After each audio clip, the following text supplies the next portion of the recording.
Hello guys, good morning. Sobrang aga na naman natin ngayon. Ang hirap gumising ng sobrang aga sa totoo lang. Nga pala, 3 a.m. shift ako ngayon sa aking trabaho hanggang 11 a.m. Pero may advantage din pag sobrang aga kasi syempre, maaga kang umuwi. Uuwi. Tapos, yung tipong papunta pa lang sila, ikaw pa uwi na. Yung bahay namin dito malapit lang, mga 6 minutes drive lang. So, dito na ako sa store namin at nag-aabang na yung delivery. Yung 3 a.m. delivery. So, ang aga din yan, no? So, solo lang ako niyan. Nagtatrabaho hanggang 5 a.m. So, wala akong kasama. So, darating sila mga around 5 a.m. in the morning na. So, nakaprepare na lahat yung donuts.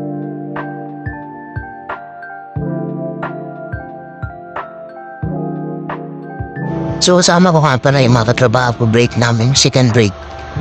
So, ayan, 11 a.m. na, pauwi na ako sa bahay. So, done na yung trabaho ko. Yes! Pero ano mo, alam nyo, hindi maladi buhay dito. Nakakapagod din paminsan, burnout din paminsan. Pero wala tayong magawa eh. Kailangan natin maraming mga bills, maraming mga bayarin sa dito sa Canada. So, tiyaga-tiyaga lang. At always pray na always tayong malakas. Kasi hindi talaga madali ang buhay dito. Alam nyo, ang mga bata dito nagtatrabaho na compared sa Philippines.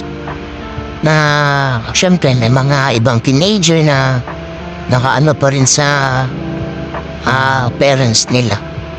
So, dito naman, pag may mga baspas sa parents nyo, pwede na kayong magtrabaho. So, ayan, going na ako sa bahay. At ako'y magpapahinga na. Tutulog muna. Pagpatuloy ko yung panaginip ko kaninang 3 a.m. Ay, mga 2 a.m. pala. Kasi 2 a.m. ako nagdumigising eh.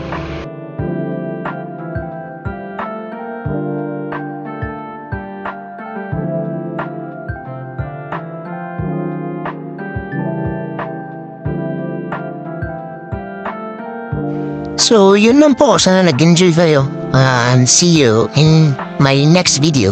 Thank you.